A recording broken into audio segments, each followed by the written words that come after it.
Hi, today I'm going to share with you a home-built truck camper that my wife and I made last year and have been working on and off ever since then. It's 5 foot by 8 feet roughly, so it was built for long bed pickup trucks. We've decided we wanted a flatbed instead, so we ended up getting a new truck. This one had a metal flatbed on it. We put 2x6s on it for the bed and painted them. And then we added these, there's one on each side, these aluminum storage boxes, which are fairly cheap. They're like 140 bucks on Home Depot, and you can have free ship to store. So it's a pretty good deal. They're a little bit lighter duty than the steel, obviously, but they still work. So the other thing I wanted is I wanted to be able to stand up. I'm 6'3", so I made it, I can't remember exactly how tall I made it, but I made it like 6'10", I believe, and then all said and done with the floor and the ceiling in, it ended up being, I want to say maybe 6'5" and some odd inches, so that I can stand up and I have plenty of clearance above my head. So on the roof, you'll notice it's a one-piece fiberglass tonneau cover, really old, beat-up tonneau cover we got in Arizona. It was like 25 bucks, but I wanted a roof that didn't leak because I've always had leaking roofs on RVs. We painted it white to reflect the sun, so it helps with some of the heat. And then all of this that you're seeing here with the aluminum is aluminum flashing in rolls. So they're 25-foot rolls. They're 20 inches tall. The last one we had about a 6-inch high piece of flashing, roll of flashing, but it worked out, and we didn't necessarily plan it this way, but one roll starting from the doorway and wrapping the roll continuously all the way around to the other side of the doorway ended up being perfect, 25 feet. So we were able to do that with all 5 of them. So if you come around here, pretty plain Jane up front. Nothing much there. We have turnbuckles and chains to help kind of steady it since it's a little top heavy, but I hardly notice it going down the road because it's pretty light. It's all 2x2 framework. The one thing I regret about that is that 2x2s are not great quality at lumber stores. So, but it was light, and I wanted something light. So what we did is I basically built 8 picture frames, and then we screwed the 8 picture frames to 3 stringers that went down for the floor, and then from there we just did a bunch of cross pieces for bracing, and there's a lot of bracing. So I tried to overbuild it with 2x2s to the best of my ability because of obviously on the road it's a lot more dynamic weight bearing issues than you'd have if it was just like a shed built on the ground. Also, all the seams where there's a slight overlap on the aluminum rolls, this is waterproof aluminum tape by a brand called Nashua, and it's just a Home Depot tape too. Fairly inexpensive. I think we used like 4 or 5 rolls, but it's held up pretty well so far. We've had a couple spots where it wants to come away, but I think it's kind of like butyl tape underneath, so it's real watertight. And then of course all the sheeting is held on by just roofing screws that were the same color roughly as the aluminum. So here's the turnbuckles, and then these are Porthole Windows that you can get on Amazon from a company. There's 2 companies, but one of them is the one I bought from was Yae Marine, I think it's pronounced, Y-A-E Marine, and they're 10-inch portholes, and the portholes open and close from the inside with a thick rubber gasket. So it's for marine applications, so it's probably going to be pretty watertight. Haven't had a chance to test it. They don't come with screens, and so what we did, some people on these build the screen into it when you're putting the 2 pieces together from outside and inside when you're first mounting the window into the wall. I didn't want it to be that permanent, so we got a couple of embroidery hoops from Hobby Lobby, $2.99 a piece. I just took the inner ring out of it and cut it just slightly so that it was a friction fit into the window cavity, the circular window cavity. my wife sewed on some screen material with some industrial thread, and then we just slid those in, and then I did a small bead of caulk on the outside so that they couldn't ever pop out. So they're mix and match colors. That's all they had. I asked if they had the same colors, and she's like, no, maybe we just get whatever we get. So now we've got an orange one and a blue one. Then probably the best part about this is the awning. It's got solar on it. A friend of mine suggested I should do that. But we put our solar panels on the top of it. There are 250 watts, so it's 100 watts of solar. It's not very much, but it's enough for charging everything we need. And actually the awning itself is made out of a recycled futon bed frame. It's a steel bed frame that's painted black from the factory. And we had bought a futon, and we were using some of that material in the futon mattress for our cushions in there. So we just figured we're just going to recycle as much as we can. The solar runs in, instead of going through the roof, I wanted to run things through the wall because I didn't want the leaking roof problem. The door was given to us, and it's a perfect little aluminum RV door. And we painted the accents orange just for a little flair. And so if you want to come up here, obviously we need steps. We haven't gotten to that far yet. We just literally got this truck, ready to go, and with the camper on it just a few weeks ago. This is recycled wood from I think an old bed frame, and we tried to. Even this is reclaimed from a job site where it was used for concrete forms, the flatbed. So we saved a lot of money that way.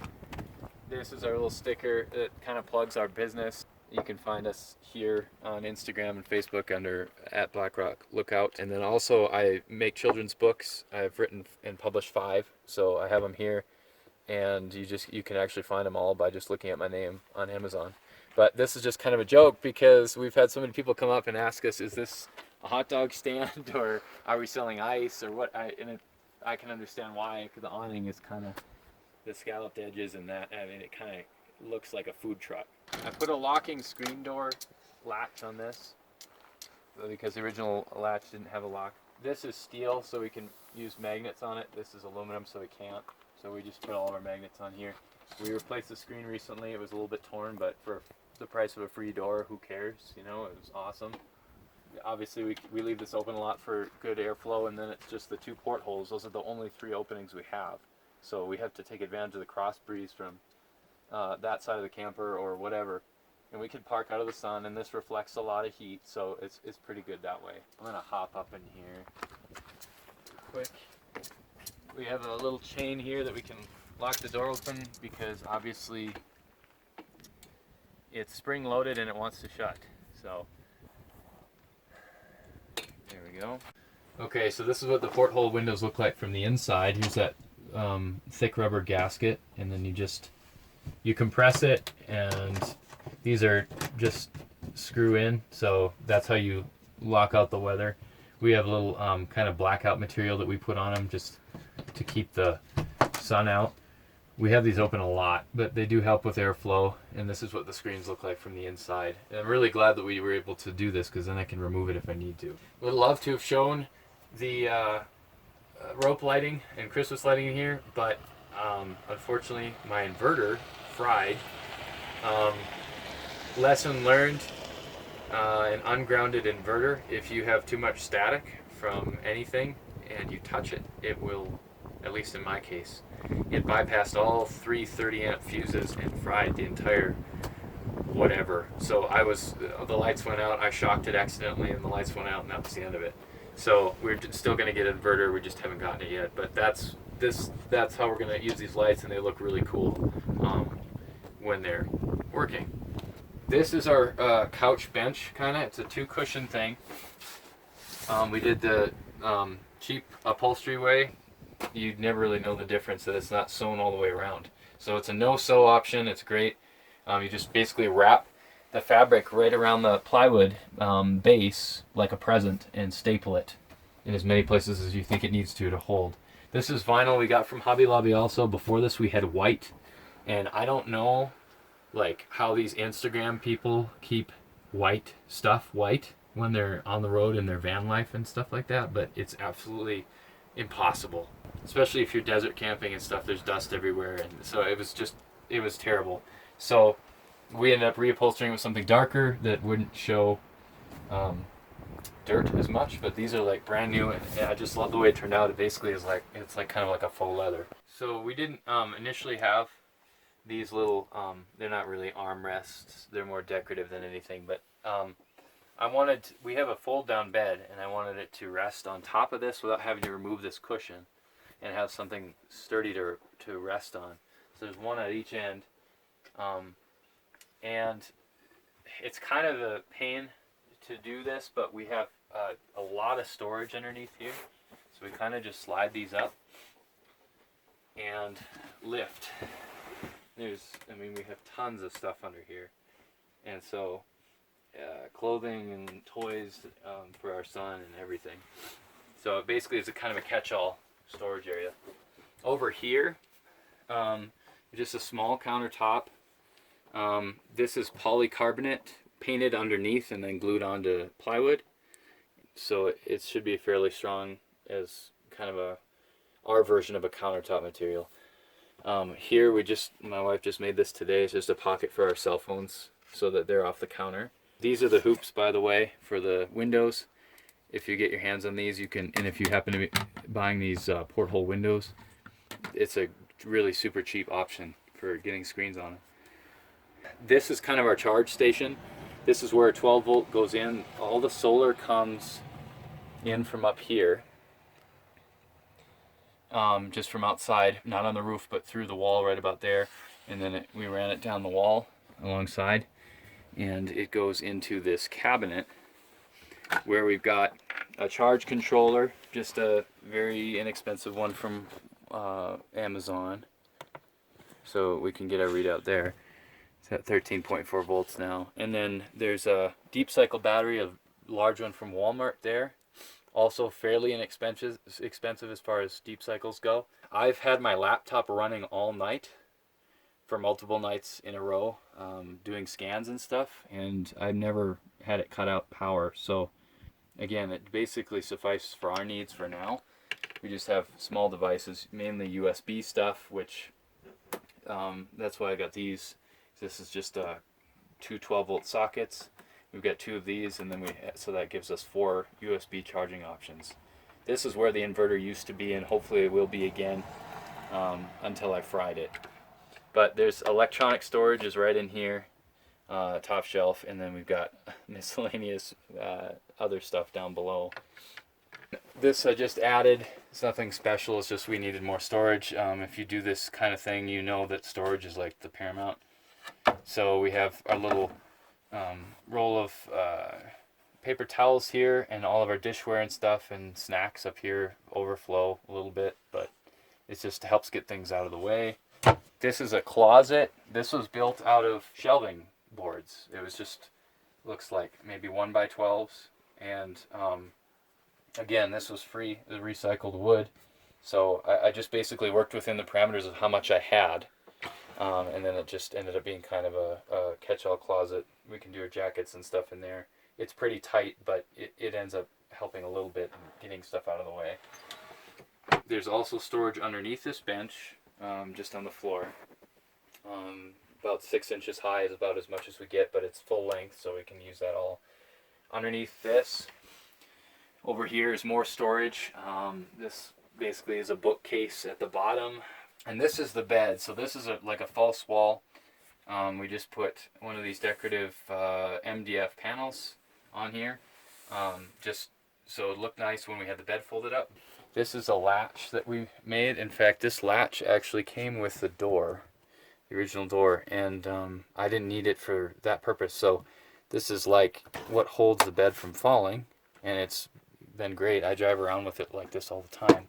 Then we have to put this down and then put this down here, or wherever we want to put it, and then this, everything else is fine how it is, and this just goes down like this. Got a little handle, and then it fits almost completely wall to wall, kind of like a Murphy bed, a side folding one. They just did that obviously to, and then you grab hold of this to lift it up. We just did this to make as much room during the day as possible. One oversight was that I could have probably brought it up further from the wall to allow for more bedding to be on there, because right now the bedding doesn't fold up in with the bed itself, the mattress. We bought a lucid one because it was so narrow, 5 inches I think, 5-inch foam, and not many mattresses are that skinny. If you want to know what a product was that we used or something like that, we're not getting paid for any of this. I'm just telling you what we used. Feel free to let me know, and I can point you in the right direction, or anything about the how it was made aspect. I should mention also it was insulated. We didn't do a whole lot of insulation, which is a little bit regrettable, but we did use I think like 1/2 or 3/4 inch foam. It's basically like styrofoam, and that was glued in place or friction fit in place in between our 2x2 studs. It does help, and this is one thing I will say about this here, the wall paneling, is basically the equivalent of 3/16 inch plywood. It's underlayment plywood, so it's higher grade. Underlayment plywood obviously is used to keep your floor very level when you're laying down flooring over the top of it. And you, like, say you've got a really bad subfloor, there's inconsistencies in your concrete flooring, you put this stuff down, and then you put your flooring over the top of it. So it's a subfloor, but a lot of people use it because it's higher grade, more consistent with the finish and stuff. A lot of people end up using it for other projects. It is kind of a shame to cover it up because it has really neat patterns in it. And what we did to treat it is we wiped it all down with mineral oil. It seemed like a good non-stinky, non-toxic way of covering the walls, and we were impressed that when we were rubbing it down, it's very wet and oily, and the next day we came back and it's completely dry to the touch, so it soaks up all that mineral oil. We might have some more videos to come about it as we get things going. Future projects, we've got storage options outside we want to do. We want to put in the gap between the cab and the front of this camper, there's like a 20-some inch gap we left there deliberately so that we could have a space for the dog that was sort of kind of connected to our single cab of the truck. Feel free to leave any comments or questions or suggestions, and we'll do our best to get back to you. Thanks.